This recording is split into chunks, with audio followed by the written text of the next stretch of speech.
Greetings, friends, and welcome to Live at 3:45. This is an extension of the podcast that I have otherwise, A Church Dismantled, a Kingdom Restored. On Monday and Thursday, we meet with a special guest who helps us dig deeper into what God might be up to in the world, the church, your life, my life. And I am just thrilled today to have David Garlock with me. I don't know if it's been several years since David and I connected. And David has an incredible story of his own to tell, but an amazing passion and calling for those who are behind bars but are being released. And David just has lots of energy for this and a deep sense of call. That it's a wonderful story of how God has redeemed a life that God is now using for these purposes. So I've asked David. I've asked him to introduce himself to us in a moment. But we're going to focus really on three things today. One is David's story, the degree to which he wants to tell us about that. What is he up to? What is his calling? How's he been living that calling out in terms of those who are incarcerated, those who are being released back into the communities? And then how can the church be engaged? What's the role of the church in the criminal justice system? And what's his counsel for us? So welcome all of you. David, a special welcome to you, and turn it over to you now. Well, thank you so much for having me. It's definitely a pleasure and honor to be here.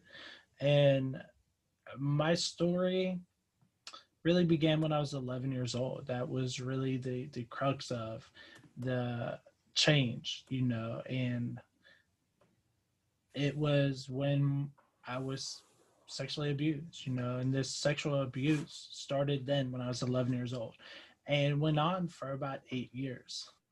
And my brother was being sexually abused at the same time by the same individual. And at the beginning, it was just the sexual abuse. Towards the end, it became more physical abuse. And this gentleman tried to kill us numerous times. And so we made an irrational decision and we took his life. I was 19 and a half. My brother was 22 and a half. And for 4 months, we were living with a thought process that we had taken somebody's life. This was some of the hardest time of my life because I had to deal with this inner struggle of I had taken somebody's life. No one knew about it. So the way that I coped with this was drugs and alcohol. I stayed high. I stayed drunk. I stayed drunk and high. And 24 days after I turned 20, I was arrested. I was charged with murder in Alabama. Now, if you know anything about Alabama, they are real good as far as giving out the death penalty, life without parole. So I was thinking that I was going to get the death penalty. In Alabama, the mode of execution then was electric chair, and they had this yellow electric chair that they called Yellow Mama. So I'm thinking I was going to be somebody who sat on Yellow Mama, and my life was going to be extinguished. That first weekend, it was the hardest time of my life. I'm crying myself to sleep because I didn't know what was going to happen. November 1st, 1999, I was taken over for questioning by the detective. I was sat in an interrogation room for 7 hours. I was thinking about everything that transpired. I finally called the detective in and I confessed about the crime. That was a weight taken off of my chest. This was the first time I had told anybody about the abuse, the first time I had told anybody about the murder. But the thing that happened next is what changed my life forever and changed my trajectory. The detective was taking me back to the county jail. I'm sitting in the front seat. I'm asking him, am I going to get the death penalty? Am I going to get life without parole? He turns to me and he says, do you believe in God? I'm thinking, I'm not studying God right now. I'm going to have enough time in prison to think about God if I want to. But he asked me a couple more times. He's like, do you believe in God? I was like, yeah, I believe in God. He's like, you need to seek him now.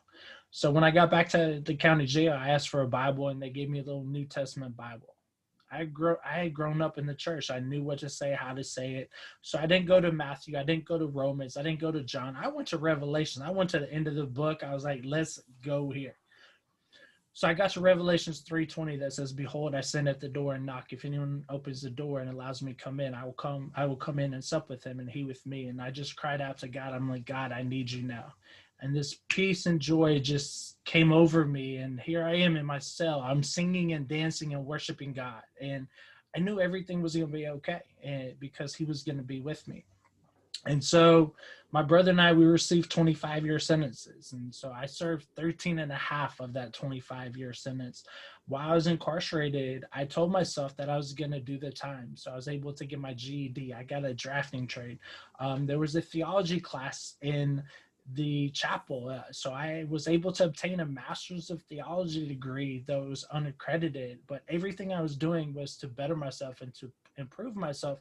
So when I got out, I was going to be a different individual. And in 2008, a lawyer named Brian Stevenson, who founded Equal Justice Initiative, started working with my brother and me, and he helped us make parole. When I was released, April 1st, 2013, 9 months later, I was in Pennsylvania to go to college at Eastern University. I graduated in 2017. In 2015, something else that really changed my life was I met my wife, and from our first date to our marriage was less than 3 months. And in August, we'll be celebrating 6 months of marriage. We just had a child who's 4.5 months old. And he's just, when people ask me what a second chance looks like, I'm like, this is what a second chance looks like, because he is a perfect example. Because I could still be in parole to October 27th, 2024. But I was able to have a second chance. And so I've been out over 8 years. And once I graduated college, I got involved in criminal justice reform work. I actually got a job, and I was working in Lancaster, Pennsylvania. The job I had was I was program director of a Christian reentry home that primarily worked with people who had committed a sexual offense. People are always like, hold up 1 second. Can you please say that again? You were sexually and physically abused. You took the person's life. How in the world can you work with this population? And there's two answers to that. One answer is Brian Stevenson. One of his most famous quotes is, "You're not as bad as the worst thing you've ever done." And the second aspect is, God has forgiven me. God is a God of grace. If he's shown me grace, if he's shown me forgiveness, how can I not show these men who had committed a sexual offense the same grace, the same mercy? I mean, I realized that there's no big sin, there's no little sin. Sin is sin. And so I looked at these men, not at the offense that they committed, but as the man that they are in Christ. 2 Corinthians 5:17 says, "Therefore, if any man be in Christ, he's a new creature. Old things have passed away, all things have become new." And that's really what began a lot of my work in the sphere of working and advocating for people who have committed sexual offenses. And now my work has kind of changed some. I'm actually the Pennsylvania state organizer for an organization that is working to abolish life without parole and to create parole for geriatric and elderly folks here in PA. It's an amazing story, David. And it's every time I hear you tell it, you tell it with such passion and with such energy, and it's like it doesn't get old for you telling that story. Well, the reason it doesn't get old is because 2 Corinthians 1:3-4 says, "God is God of all comforts and tender mercies, and he comforts us so we can comfort others." And I know that somebody hearing this is going to be comforted. Somebody hearing this is going to be empowered to finally be able to come forward after years and say, "Hey, you know what? I was sexually abused myself," because it always happens. And it's so powerful to see these individuals who have been living these lives where they've had multiple masks, and that's how I was. When I was around my church folks, I was one person. When I was around folks at school, I was another. When I was on the football field, I was another person. So here I am, I'm living 5 different lives all at one time, and I'm like constantly like, okay, who do I have to be around this person? And so it's so freeing, not only the aspect of you don't have to wear those masks anymore, but the freeing that you get from that healing when you surrender it to God, because a lot of times people don't have that healing because they don't really surrender to God too. And that's the thing. And when you're able to talk about it, when you're able to open up, that also allows you to forgive yourself. And that's really the key, because when my healing began was when I stopped blaming myself for the abuse. Because a lot of times people who have been sexually and physically abused, they get this thought process that they are the reason this happened. They did something wrong. They are the reason they were abused. But that's not the case, and that is so freeing when they can forgive themselves. And so it sounds like, David, one of the things I've been writing about in my podcast is the years of shame that I've carried for a variety of things, and recognizing that God does not shame us. And it sounds like you experienced that, the freedom from the shame at a variety of levels that you experienced.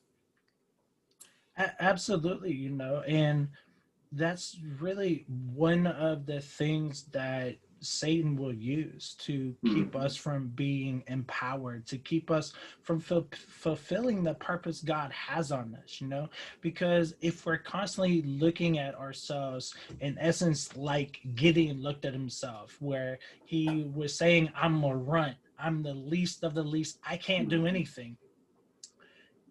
That is where the enemy wants us to be, because Gideon felt weak. He felt like he could never do anything. But the angel of the Lord told him that he was a mighty man of valor. And that's what God wants us to do. God wants us to see who we really are. And we do that when we get past the shame, when we get past the doubt, when we get past the fear. And then we're able to walk in the fullness of what God's called us to and what he created us to be. David, as you look in the work you're doing, but as you look more broadly, because you've had so much exposure to particularly the state of Pennsylvania, what are the reforms that are most needed right now in the criminal justice system? Could you prioritize them? Could you think about, what needs to be worked at? Where are the injustices? And then a second question is, what is being worked at? So the first is, what should be worked at from your perspective, and what is really being worked at, where there's concrete change taking place? Well, I'd say one of the first things is I believe so much what the Sentencing Project is doing, and their belief in what they are sharing is that all sentences should be capped at 20 years. So they believe that we should do away with the death penalty, do away with life without parole, do away with life sentences, and just cap everything at 20 years. And it makes so much sense, because all of the research that people have been doing for the past 30, 40, 50 years is showing that after a certain amount of time somebody served, they age out of crime. And so there's a theory in criminal justice called the life course theory. And one aspect of that is it's a thing called early onset offending. So that what it means is people commit a crime at an early age. As they go along life, there's a situation that happens in their life that changes their trajectory, and they stop offending, they stop committing crime. When we look at Pennsylvania, we have 5,447 people serving life without parole.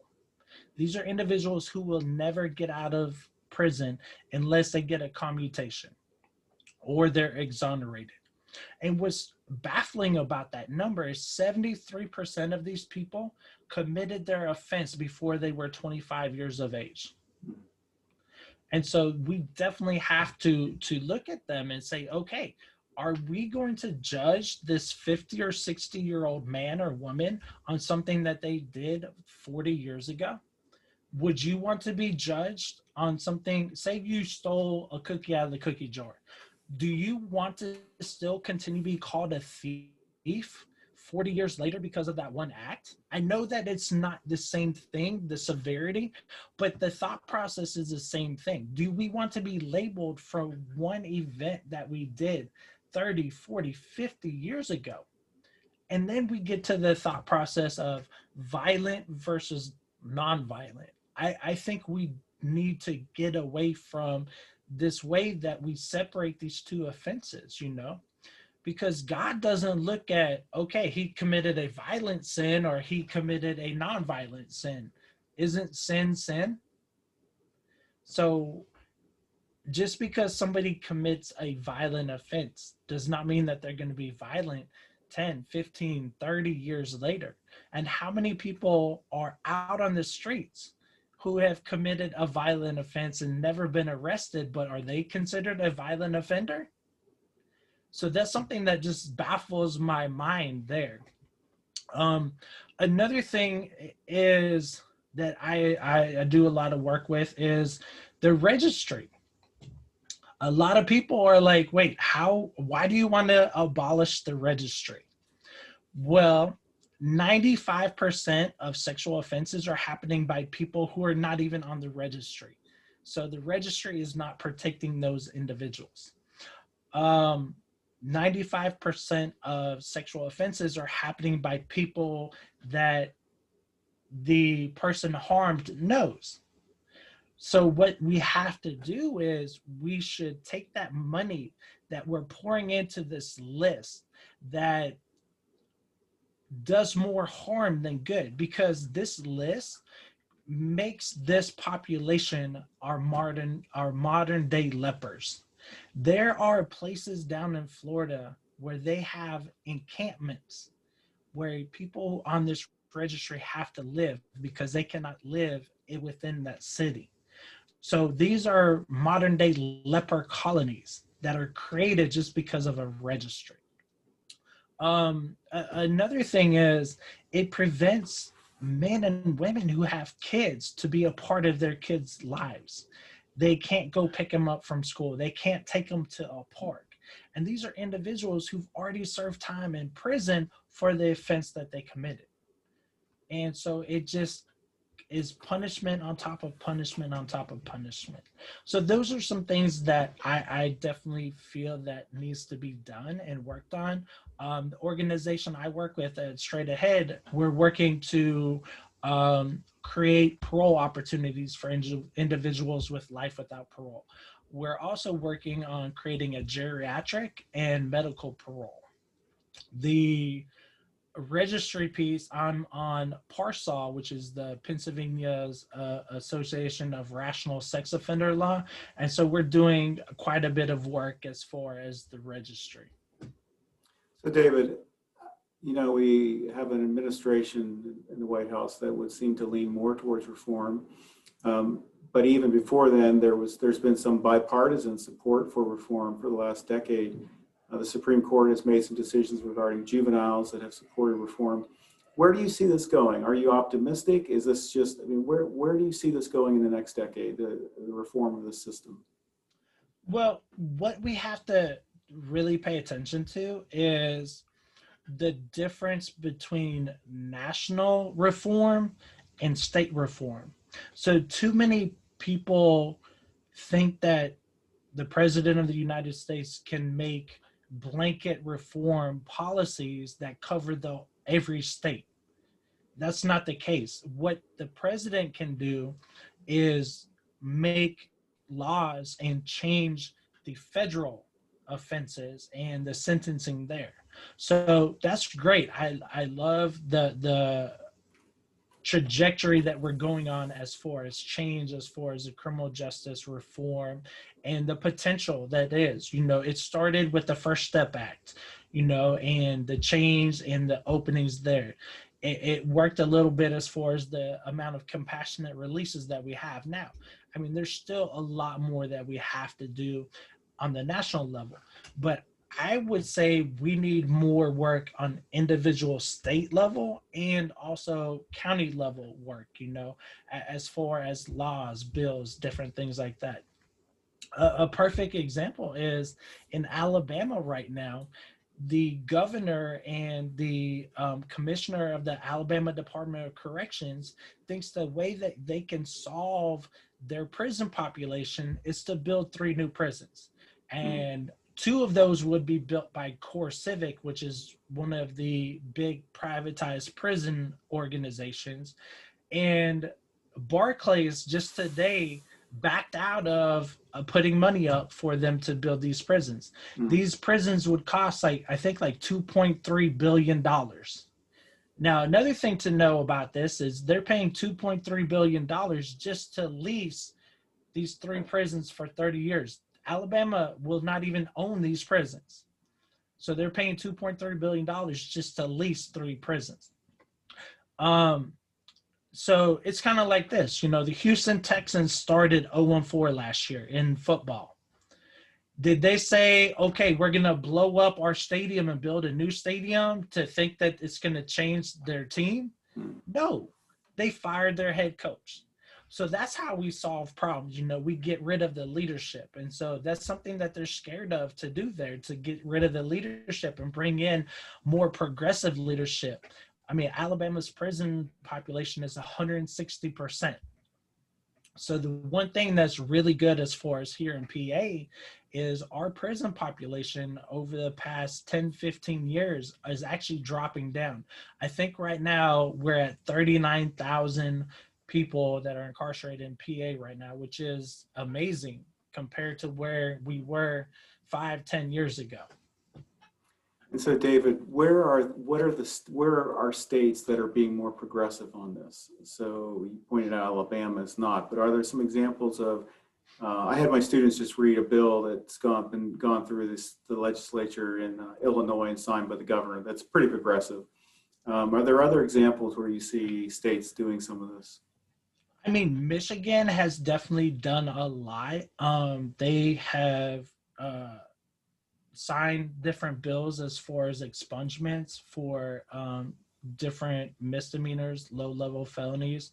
A key thing that just happened in New York recently is their HALT bill passed, where it's going to prevent the way that they have been using solitary confinement. And so I think it's the maximum that they can use now is only 15 days. And that's what the UN said. If you had somebody in solitary confinement more than 15 days, it was torture. So bills like that are definitely important, and it's going to show other states how to make those changes. Mississippi, their legislator has been passing different criminal justice reform bills, but their governor has been apprehensive to sign some of these bills. So there are definitely a lot of states that are trying to make changes, because, I mean, when we think about it, the U.S. has 2.3 million people that are incarcerated. So that's 25% of the world's prison population. And we only have between 4 to 5% of the world's population. And that's what's sad. I mean, some of our states have more prison population than 20, 30, 40 countries, so that's something that we have to look at, that there's so many that our states are incarcerating more people than some countries as a whole. David, as always, you're articulate, you're passionate, you're knowledgeable. What do you say to the church? Where's the church intersect with this? What's your message for the church? I mean, what's always interesting is the amount of churches that are involved with prison ministry that will say, we have a prison ministry. We go into church every Thursday. We're preaching the word, but it's just a checklist for some churches. And that's what's sad. I mean, I experienced it when I got out of prison in Alabama. In some of these churches, I had a list of churches to go check to see what they are. Some of them didn't want me in their church. So you'll go in on a Thursday night to preach to somebody. They were preaching at us, but they weren't preaching to us and bringing this fellowship, But on Sunday, when I knocked on that door, they told me I wasn't welcome. So I tell a lot of people that my real idea of prison ministry are those individuals that will go in, say 4 to 6 months before somebody gets out. that begins to mentor that person, to begins to create a relationship with them. And once that individual is released, they come alongside them and walk with them on their journey. We all know this saying, it takes a village to raise a child.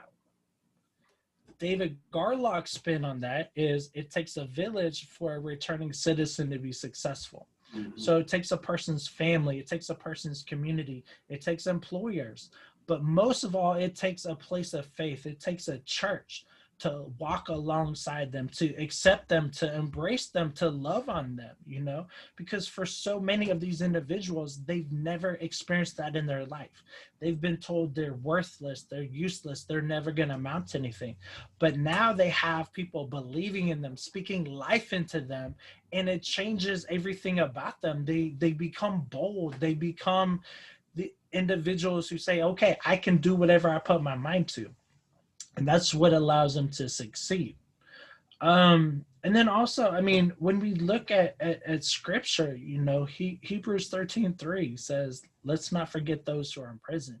So if you have opportunities to write people, if anybody in your congregation is incarcerated, write to them, accept phone calls, just be there for them, pour into them.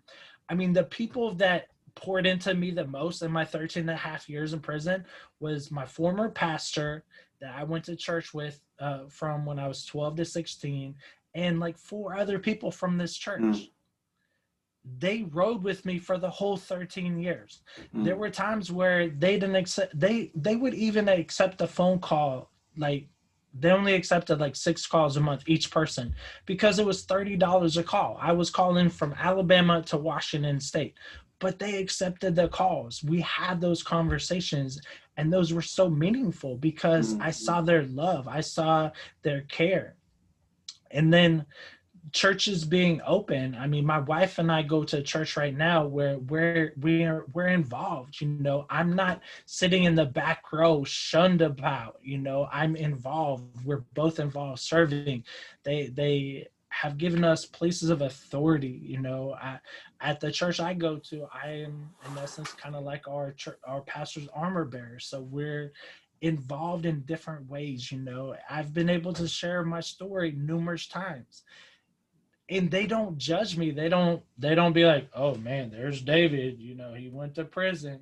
They're like, no, that's David, you know, he's Jane's wife, he's Guy Joshua's dad, you know, and that's what it's about. David, you, again, always terrific, always inspiring. I just want to open up to the audience, and we have a couple of minutes. Are there any questions or comments anyone in the audience would like to make for David today?